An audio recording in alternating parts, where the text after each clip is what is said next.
Thank you for listening to Footnotes, a Fellowship Mosaic podcast. This is a space for us to dig deeper into Scripture, what is happening in our community and culture, and continue the conversations we start on Saturday nights. We are excited to have you join us as we pursue truth, holiness, and redemption together. All right, welcome everybody. I'm Jason McMahon, the Global Outreach Pastor here at Mosaic, and we're glad to be with you today. I've got Matt Noetzel. Hey. How are you, buddy? I'm doing good, man. I'm doing real good. Good. So we're excited to follow up on this awesome teaching that you were blessed us with simplicity this last weekend. A lot of feedback from people, and so I know a lot of people are excited and anticipating this Footnotes. We appreciate you teaching. One of the things I thought that might be an interesting little look is as you prepare to teach, how do you do that even? Like, how do you get yourself in the headspace of simplicity? Is that a struggle for you and your family? That's good. So generally sermon prep is like I get the passage out in front of me and try to read it and reflect on it and see what comes up in me and start asking the questions the passage seems to be begging. So the old trick on like, if there's a therefore, what's it there for? Look for the big buts. If it says but somewhere, there's a contrast being set up. Like get into the heart of the passage. And inevitably what happens anytime I'm wrestling with a passage, this past time it was the rich young ruler out of Mark 10, and it's looking at him going like, I'm not him, I'm not there in that place, I'm not doing life in that first century space with Jesus. I'm here today. I thought you were going somewhere else. I thought you were about to tell us you weren't rich. Yeah, no. I am. I'm in Northwest Arkansas. I was going to say, you gave us the stat. I was going to throw it back on you. Yeah, just dunk me, man. Yeah. No, I'm in the top 10% of the world. So I'm not there in that day and age. And I have to do the work of letting God just go like in my heart, what's going on. And then how does that translate? Is this a time where I'm just feeling the thing and I need to be convicted and that's just for me and that's enough? Or is this a time where I need to share that with people? And I've gotten to say it a lot this week as people have just like talked with me about the sermon that I'm pretty humbled that just getting to wrestle in the scriptures, getting to be convicted and feel terrible in my own space and then kind of like redirected by the Lord means anything to anybody else or encourages them at all. It doesn't make any sense to me, but I'm grateful the Lord uses it. And in this space, though, in simplicity. Because one of the funny things is a little bit paradoxical about this job. Yeah. Is like, in one side of the coin, you think, man, I get to read Scripture, talk with God, wrestle with God on these thoughts and concepts, and that's my job. Yeah. That's pretty fun. Yeah. But then you kind of realize the responsibility of that, and you're like, yeah. That's pretty tough to talk about simplicity, and I have my own struggles with that. Yeah, yeah, absolutely. And just this was an especially difficult one. I felt like I was coming into the week really kind of stuck reflecting on my own sin. There was a lot of like just coming up in me, the realization of like, I do a lot of really self-destructive things that in some ways are related to this like simplicity idea of working hard to act like I'm not the person I am, which is like a guy that was born and will die and has a brief blissful life here that gets to love people as best he can and love the Lord as best he can and help other people try to find and love that Lord too. And so just when my sin and when the pain it causes me is all done by my hand, like my life was more complicated last week because I had made dumb decisions and felt just foolish and coming into the week. And so the normal process of wrestling is already painful enough for me. And it's already like, I just get in my head and I think a lot. And so to have that muddled at all meant that the week was just that much more difficult and frustrating. And then for the Lord at the end of the week to use it and to use it to convict our body and convict myself. I just feel very like you're kind to me to use an idiot like me. And I use that word like honestly, I felt like an idiot coming into the week. So You know, it's funny you just said this, and I was thinking it after your teaching a little bit. It's just kind of a point of wonder is the rich young ruler. I think so often we at least assign this to ourselves, and these are abstract stories in some ways for us when we first get our hands on them, is the rich young ruler, is he like us? And I think he is, that it's these decisions aren't static. Like you don't make the choice like, hey, I'm going to live a life of simplicity, and then you just do that for the rest of your life. And I wonder, like, you know, because him and Jesus in the conversation back and forth, they account these things that he's done that we would read, and it's a bit confusing because you're like, those are a lot of good things. Yeah.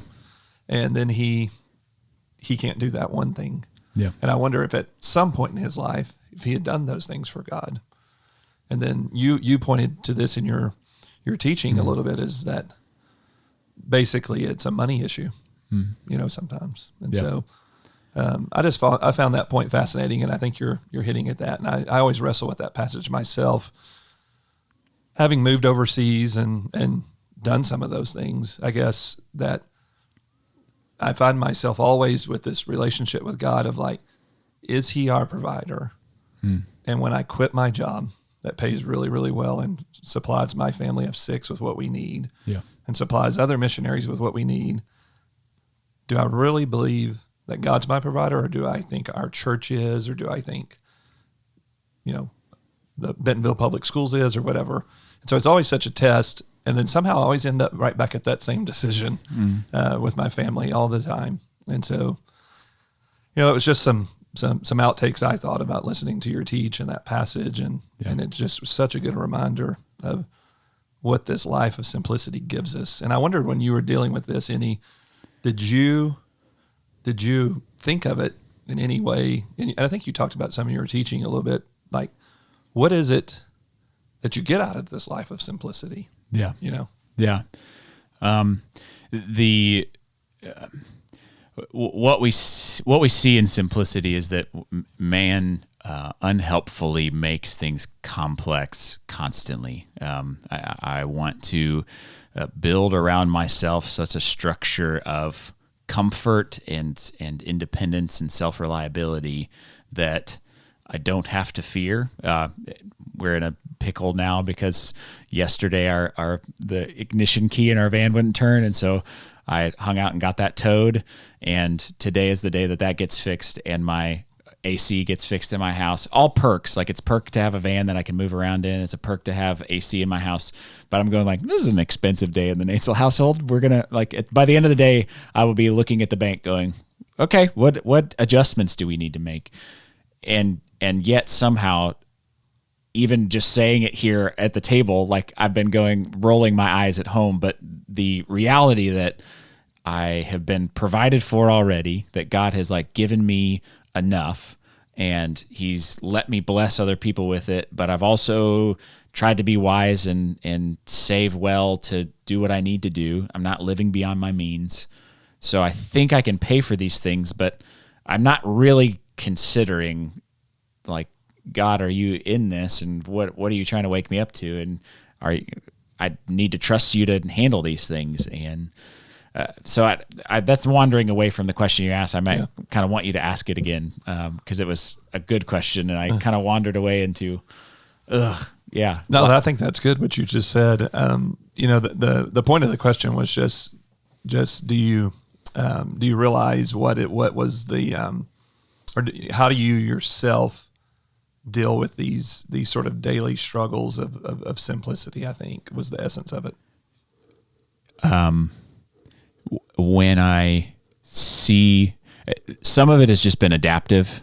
Personally, things like, I know that I am prone to habitually just keeping things and collecting things and wanting more and more. And so dumb things like when I office up here at Mosaic, I have chosen a closet that I put a shelf in. I'm kind of annoyed at the shelves already because they've increased the capacity of the room, and there's a lot more junk in there than I need. And I'm already, so just I make purposeful decisions to limit my capacities, because I also know that if I don't, my capacity, my seeming appetite appears to be infinite, and I think I can hold more and more and own more and more and keep more and more. And so sometimes it's those like cognitive choices, but if I don't make the choices, I find that I spend my time, every free evening or free weekend, I go, man, I really need to clean up this. The house is slowly atrophying constantly, and what I have to do is like restore order. And the more there is out of order, the more there is to restore. So the garage starts coming apart, the paint needs done on the house, all the things start to like get more and more complex the more and more I have. And I find that it's a lot easier to keep 5 things organized than 10, and 50 things than 500. And so the less there is, and that's just our own survival thing. I think I am probably a person that is especially vulnerable to being owned by my things, like being possessed by the things I'm supposed to possess. Yeah. The gifts that are supposed to help turn my eyes to the Lord, I actually become owned by, and they turn me away from him and distract me. And so I just have to personally wrestle in that space and go, I need less. And that doesn't fit well with my like love of thrifting. Like I love going to thrift shops and finding little things to give people I love. And so I come home with like a bag of junk often for my kids. And luckily they seem open-handed about things and are willing to like easy come, easy go. I don't have to be owned by this. I can enjoy it for a season and let it leave our house and bless somebody else. And yeah. I'll tell you a fun story about so when we're getting ready to go overseas, they do a lot of training with you, and most people don't know that, but we all know about depression or anxiety and loneliness and isolation, how those things can lead to alcoholism or drug use or whatever. Sure, all those type of addictions. And so one of the most common ones that global workers, missionaries face is shopaholics. Is they Amazon shop. Wow. And online, and and they teach you about these things to know as a telltale sign of something might be broken, because you're not living a life, you're not content in a life of simplicity. I have that trait myself, and one of my kids actually does, and it's been a fun thing as someone who's lived this broken. I don't know. It's a bad exit ramp that we go on, and so I see the immature. Like I think you alluded to this earlier. I can be really good at using language like solitude, but really what I mean is isolationism. But my younger son, he's not good at that stuff yet. And so I see it in him, and I'm like, oh, you're just like me. Yeah.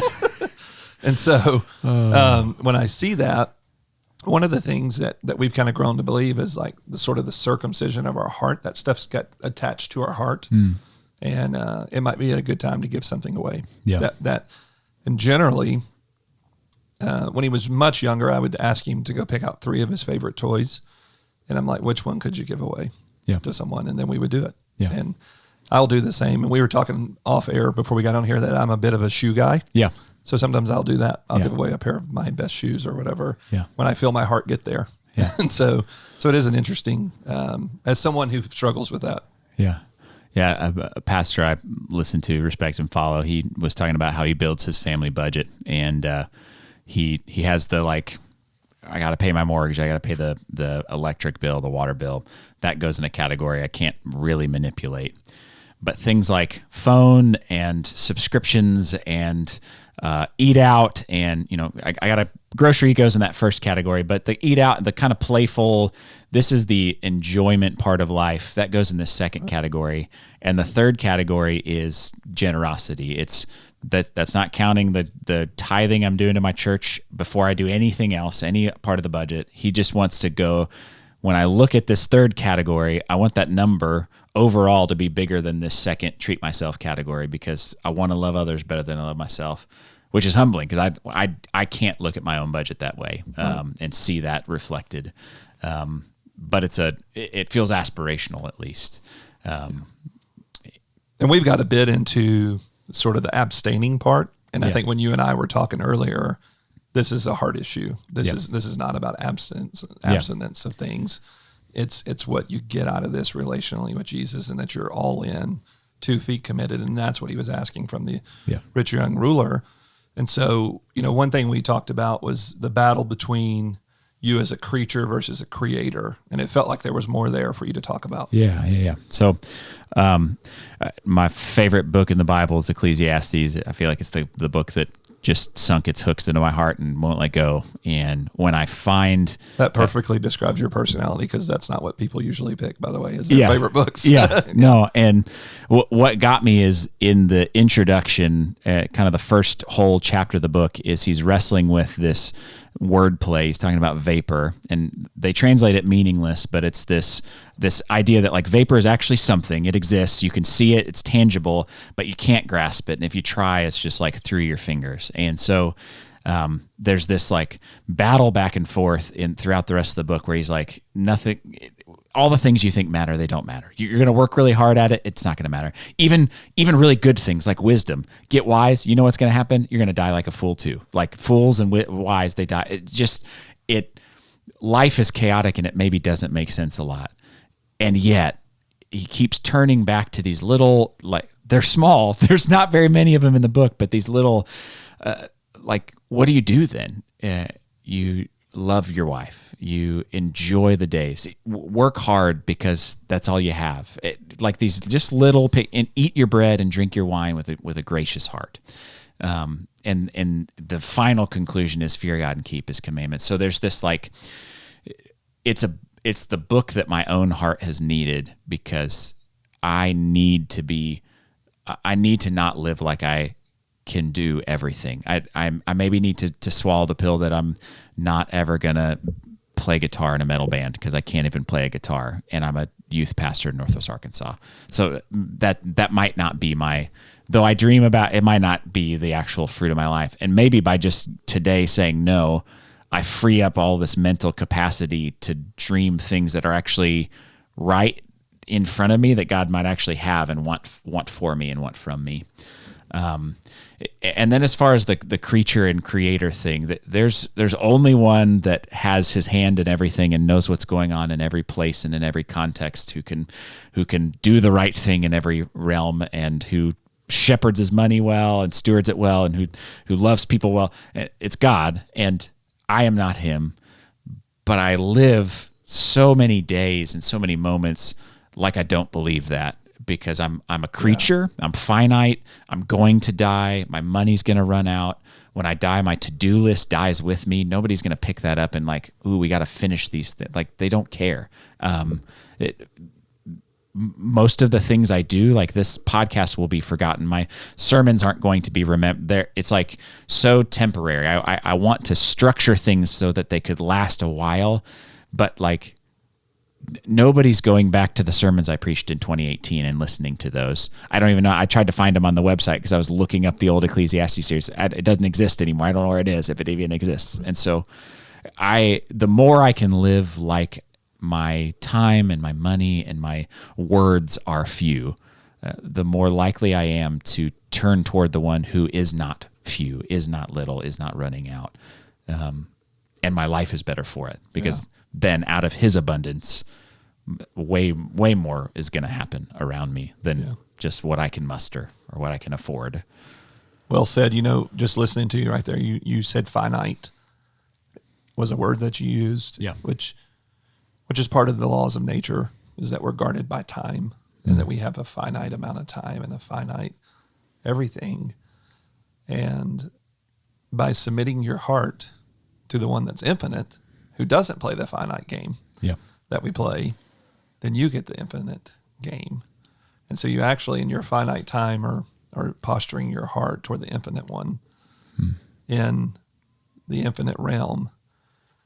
And so I think just listening to you so much, I started doing a bit of an assessment of like, what are the things that are cluttering up my life that keep me from silence and solitude, that keep me from fasting, this whole rhythm series, and praying. So I kind of went back up to the macro of the series, if you will. What are these things that are just keeping me from this? Because I've been there, I've experienced that, and I like it. And then you just get caught up in all this stuff, and some of it's a lot of it's good stuff. You're doing stuff, but you just there's an opportunity cost with the sacrifice of the things, the busyness, the things that are not simple, complexity. There's a sacrifice that you're making there. You're making a sacrifice into the finite, out of the infinite.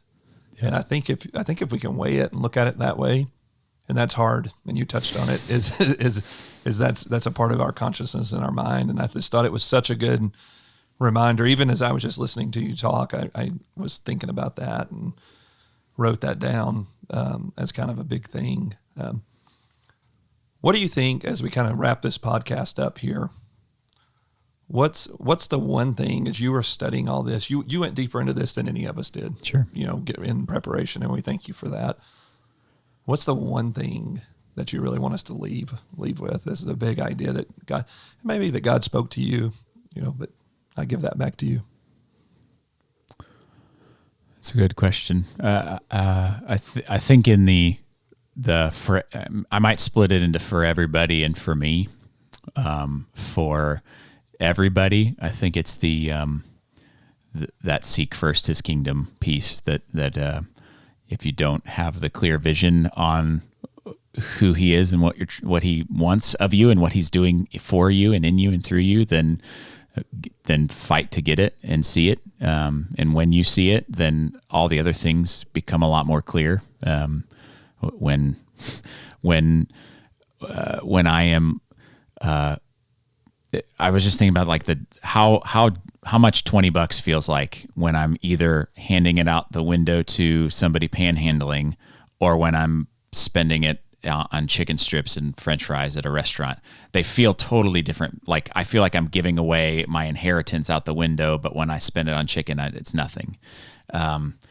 So there's something that is revealed there about my heart and how much I value myself more than I value anybody else.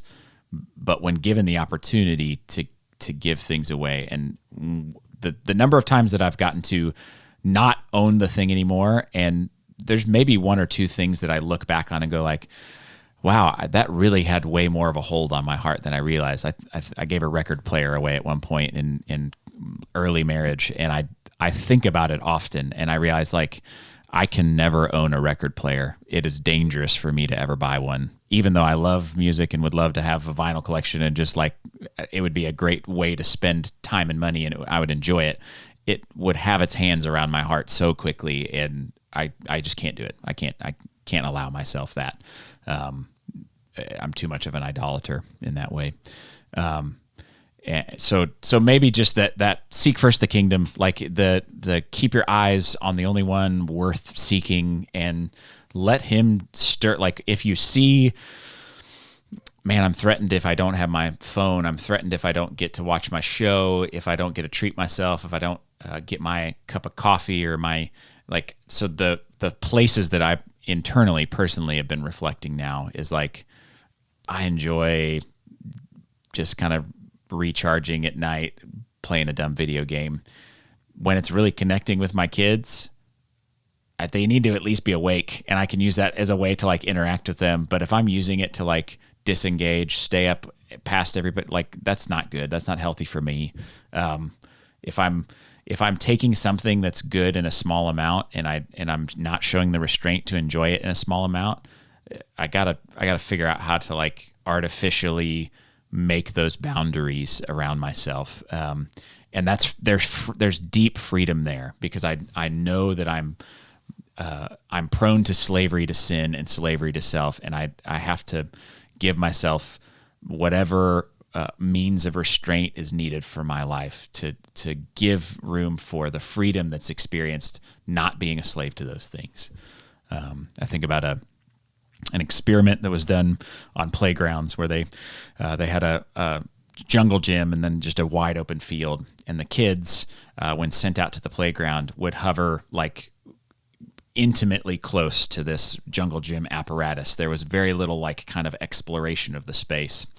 They figured out that they could put a fence close for, farther away, whatever it looks like, and the kids would, within the safety of the fence, explore the whole ground. They would go up to the fence.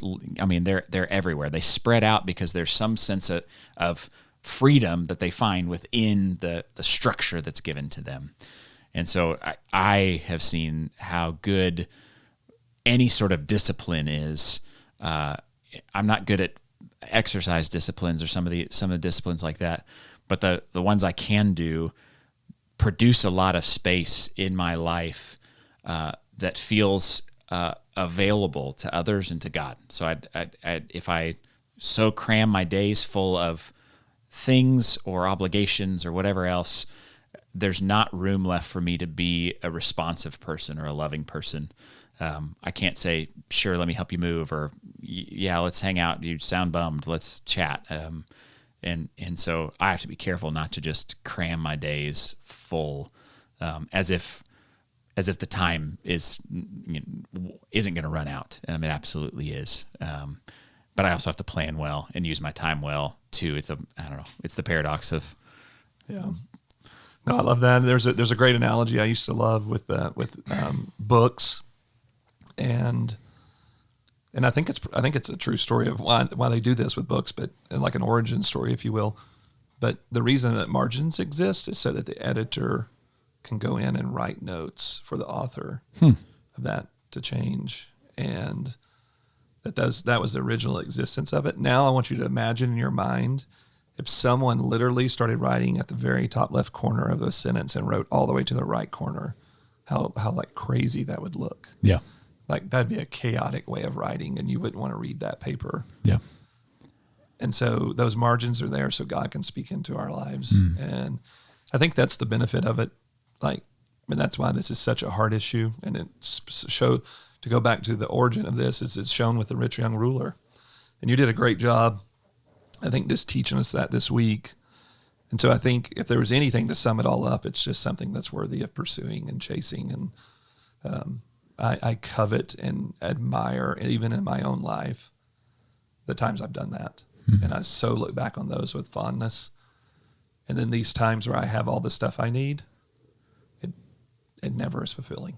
Yeah. And it's just a weird thing, this dance that we do with ourselves. And so I think it's such a great encouragement. We thank you for doing the study and teaching us this week. And I think people are going to love this, hearing what you've done to the things you couldn't fit into the sermon. Yeah. So thank you so much, Matt. I love geeking out in this space, in these conversations, time and death and frailty and brevity. So if that's you too, tell me, and let's hang out and think about it together. And thanks, Jason, for hanging, and thanks for asking me to sit with you. Yep. Thank you guys for listening. We'll see you next time. Love y'all.